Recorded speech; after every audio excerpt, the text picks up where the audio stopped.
Halfway into the orb reality. A 2C-T-7 trip report by Yoshi, posted to earwid.org March 6, 2006. Substance: 2C-T-7. Dosage: 75 mg oral. This is my attempt at documenting my experience with 2C-T-7 at the level where I felt that I actually achieved a real psychedelic experience. Prior to this dose, I had taken dosages of 25 mg and 50 mg. Both of these lower doses provided little more than nausea and an uncomfortable body load with slight auditory alterations and visual brightening. After speaking with the person that I procured the T7 from about my trials to that point, he suggested I try this dosage. He had done a similar dose, as well as a higher dose. This trip in question occurred in the spring of 2001. I believe it was in March or April. At the time, I was living at home with my parents in the basement of their house in PA. I should further note that I am indeed a hardhead for psychedelics. Well, anyway, it was around 10:30 PM, and I swallowed 3 capsules of 2C-T7, each containing 25 mg. It didn't take long to notice a feeling similar to indigestion. I began burping, and I could taste the sulfuric flavour of T7. My stomach began to tighten, and I felt a buzzing sensation in the pit of my stomach. Approximately 1 hour after dosing, I went upstairs and vomited, and it was a violent bout of vomiting, mind you. But immediately after finishing, I started to notice a warm, tingly body sensation and visual distortions. About 2 hours after dosing, I started to notice that the visual distortion was becoming quite great, but in a different way than other psychedelics such as LSD or mushrooms. I was seeing objects fly across my field of vision that weren't there. On LSD or mushrooms, I often have movements of colour, but never creation of foreign flying objects. In the sides and corners of my vision, I would see movement that I was sure was one of my cats or some sort of animal, but there was nothing there with me. The body load at this point was quite intense and completely different from, well, anything I had experienced before. It was as if I was plugged into some sort of generator. I could feel a pulsing, electric vibration in all of my limbs, in my fingers, in my toes, in my head, everywhere. I was also having these auditory hallucinations. I would hear cats meowing or hear my name being called from upstairs, but there was never anyone there. I also heard a buzz that seemed to fit with the body feeling. I can't really keep to a timeline from this point on, to be honest. The experience became too intense to really keep track of time. I was in my room, lying on my bed. My room at the time was pretty small, probably about 10 by 10 or so. It had a really low ceiling, about 6 foot high only, and I'd painted a design on the ceiling in blue and red paints. It was a sort of weird connected design of spirals, dots, dashes, and other shapes.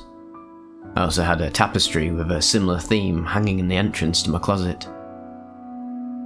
As I was lying in bed, I would close my eyes and picture myself somewhere. It could be anywhere.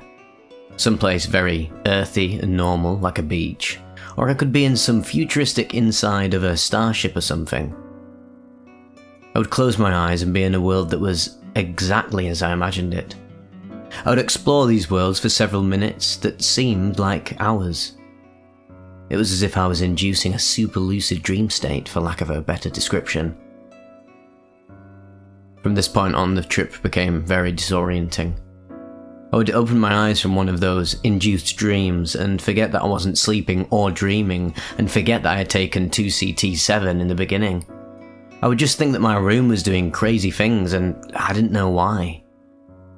Luckily, I had read of memory loss problems with T7, so I had written in a sketchbook next to my bed, "Remember, you took 2C-T7 at 10:45 PM.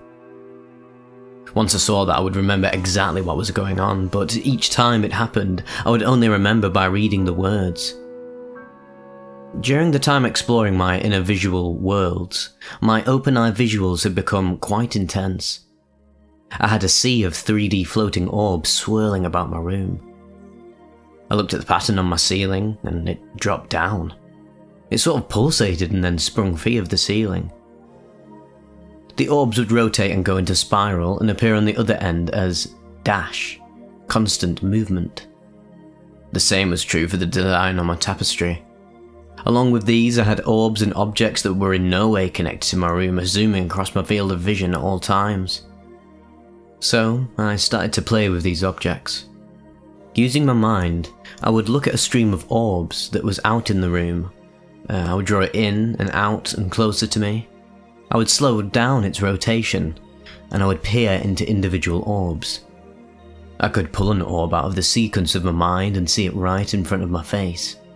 They were like red and blue crystal balls. Inside the orb, I would see a sort of trailer to what was inside. Some were just pretty still landscapes that I could immerse myself in by kind of mentally jumping into the orb. Some were situations with my friends. We'd be out dancing or talking or walking on a beach. After a while of this, as I pulled an orb free to look at it, it was like it sprung loose and just shot right into my face, and I actually felt it hit me in the face. It was like a strange, soft and wet sensation. But, as it hit my face, I was thrown into the contents of the orb itself. This was my discovery of the tactile hallucination. I realised that I could use my mind to slow the orbs down and draw them closer, but when I wanted to look at one, rather than stop the whole rotation and pull out one orb to look at it, I could actually reach out with my hand and just pluck an orb from the sky. I could hold it in front of my face and lean into it. I could peek my face halfway into the reality of the orb, or lean completely into it and then just exit out by sitting back. During this time, my cat also joined me on my bed. I was lying on my back looking up at the ceiling and out at the walls, and the cat came and laid down on my chest. She was a serious purrer, and was vibrating on my chest and softly kneading the base of my neck. When I looked her in the face, it was as if she was trying to communicate with me. I would try and communicate back with her. I would think as intensely as I could about a message to send to her, and focus on transporting that message to her. I have no idea if it actually worked, but the cat and I seemed to somehow be on the same page. This sequence of visuals basically kept me busy for the duration of the trip. I would say I had these hallucinations for around 5 to 6 hours. Each orb was a different experience for the most part, though there were a few favourites that I kept on the bed next to me for repeat viewing. The come down I remember as me being quite jittery and having extremely sore muscles. I managed to eat a little food in the morning with my parents to help with my stomach, and I also took a shower, which was a pretty enjoyable experience, as I could stop the flow of the water running down the shower doors and sides of the tub and make it reverse up the way it came. Anyway, about 10 to 12 hours after initially dosing, I managed to finally fall asleep. I slept for the better half of the day and was left with a slight hangover feeling and sore muscles for a couple of days afterwards. As for the mental aspect of the trip, early on in the trip I was seriously worried about my health due to the extreme nausea and abdominal cramping. But after vomiting, my mood changed greatly. The worry left me and was initially replaced by an energetic feeling. I felt like I wanted to learn something. I was very curious and had a million ideas formulating in my head. This was, by far, one of the most enjoyable psychedelic experiences that I've ever had. My emotions seemed so true. I would get extreme waves of happiness and sadness, moments where I felt like crying from either joy or pain. My mood would change with the setting of each new world I explored. Each orb I peered into would alter my mindset depending on what I saw there. Back to covering 2C-T-7, a substance I've only ever covered twice, one which was in combination with a lot of other substances, and one that was by itself, where I believe the video was called Aliens Reprogrammed This Man's Mind on 2C-T-7. Now, As per usual, I'm going to read out the psychonautwiki.org article on 2C-T-7 to give you a bit of extra information for people who don't know about this relatively unknown phenethylamine, or phenethylamine? How do you pronounce it? Anyway, there's a warning here on psychonautwiki.org.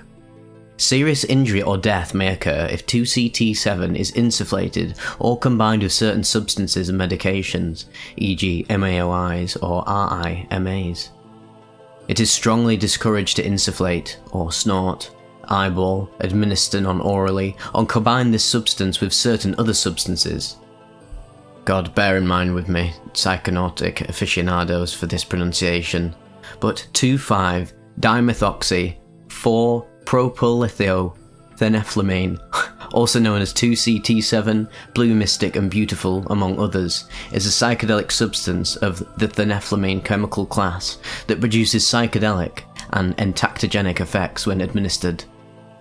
2C-T7 was first synthesized by Alexander Shulgin and documented in his book Phenethylamines I've Known and Loved, or PICAL. It is a member of the 2CX family of psychedelic phenethylamines, all of which were derived from the systematic modification of the mescaline molecule. This is why many times I've referred to the fact that 2CB is sort of like the synthetic mescaline, even though mescaline is a chemical found within peyote and San Pedro. 2CB seems to have very similar experiences in regards to the mescaline effects. I've talked to your mate Tom on the Psychonaut, the Tripsitters podcast about this, who hadn't tried 2CB but was fascinated about ingesting it himself since he had a lot of experience with mescaline, so that sort of warmed him up to the experience. In contrast, I've had no experience with mescaline, but I've experienced many 2CB trips in my life, probably the most in terms of the amount taken, hundreds of 2CB trips and LSD trips throughout my psychonautic career, which has been very much put on a halt for the time being.